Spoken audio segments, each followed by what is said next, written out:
All right, so now we're on question number 22 of the main conclusion set. So we're going to read through and see what's going on here. It says generations of European history students have been taught that a political assassination caused the First World War. Okay, so it looks like we've got some people. We have generations of students, and they're being taught something. And we can kind of refer back, let me fix that. We can refer back to whatever they're being taught once we have a grasp on what's actually being said in the sentence.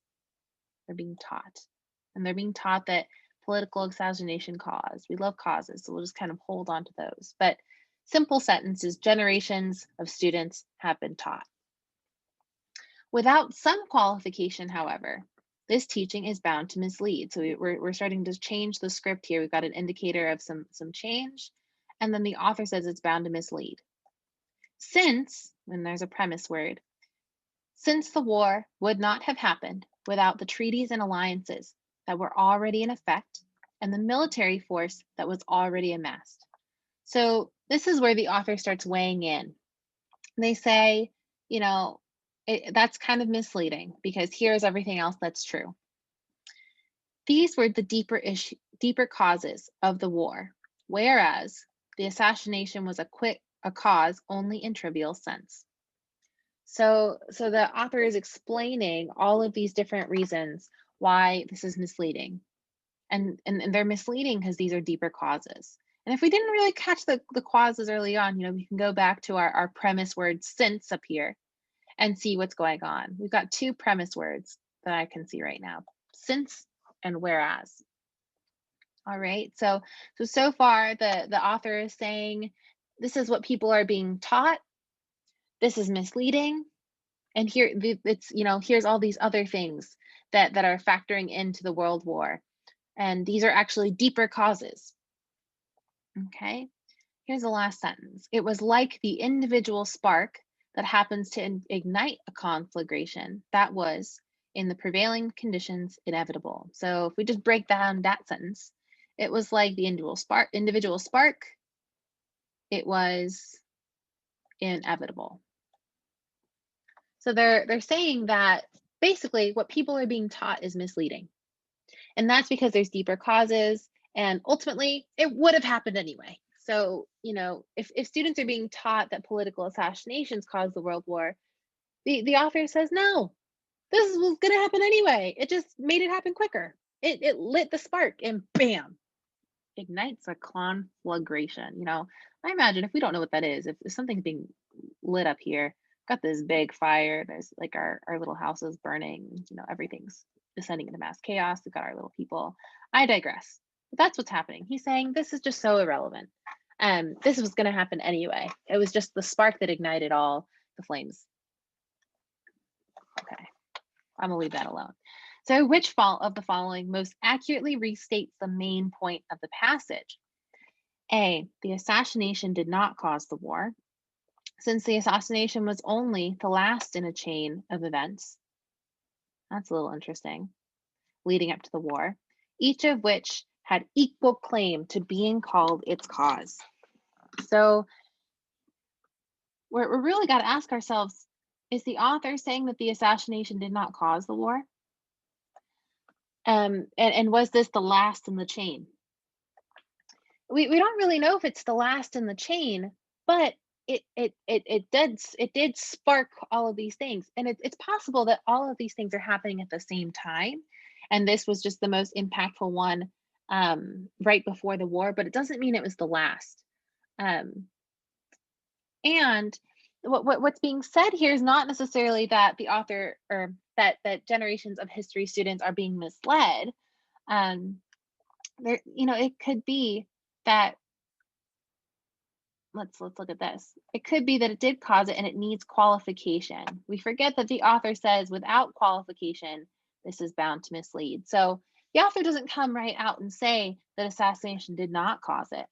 And just saying you could say it caused it, but you also have to acknowledge all these other deeper causes, all these other inevitable factors. All right. So we're not going to go with A. That one's just, we can be picky. And this does look really like a compelling answer choice. You just got to be very, very picky about choosing it? All right, let's look at B. The war was destined to happen, okay, since the course of history up to that point could not have been altered. Now, that's some strong language that we've got there. The author doesn't really use strong language like could not have been altered. So, off the bat, we've got some red flags going on over here. Let me draw us one since I drew some flames. Big red flag because we've got some strong language. But we don't know, they do say that the war was inevitable. That checks off a box there. But the justification for that in our answer choice is since it could not have been altered, and that is not supported by our passage. So we'll eliminate B. C, though the statement that the assassination caused the war is true, the term cause more fundamentally applies to the conditions that made it possible for that event to start the war. What's that supposed to mean? So the author says, the statement is true, and you see the word though at the front. They're not totally convinced, they're hesitating. They need some qualification, as we see up in the passage. It's a true statement that needs to be qualified, and that's because the term cause more fundamentally applies to the conditions that made it possible.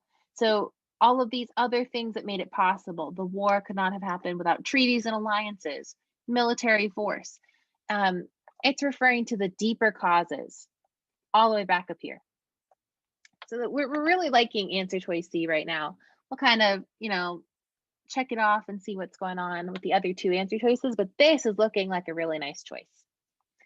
D, if the assassination had occurred when it did, but less military force had at the time been amassed, then the war's outbreak might have been considerably delayed, or the war might not have happened at all.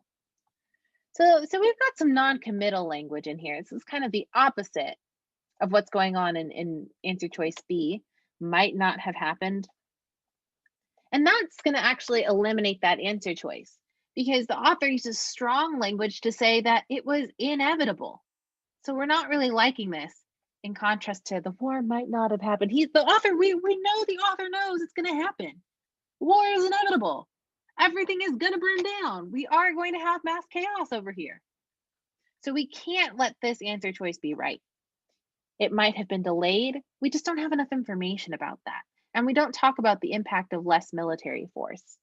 So there's quite a few reasons why D is not going to be our answer. We can just mark that out, do a little dance as the world burns over here. All right, and now our last one, E. Although the conditions prevailing at the time of the war, Although the conditions prevailing at the time the war started made war inevitable, if the war had not been triggered by the assassination, it would not have taken the course with which students of history are familiar. It would not have taken the course. What do you mean? If it had not been triggered? So we know that the author does believe that the war was triggered by the assassination. It was the individual spark, if you remember. And then, the conditions, we do know that the conditions prevailing made the war inevitable. So this is looking really tricky. Do we know that the author supports that last statement, that it would not have taken the course with which students of history are familiar? Well, I'm not so sure. We don't know if it would not have taken the course, and we don't know what this course of history would be. What are they familiar with? I have no idea. There's just not enough information here in our passage to say that E is correct. So we'll take we'll take C, go home, douse the flames, if you will, and kind of celebrate what we've done here.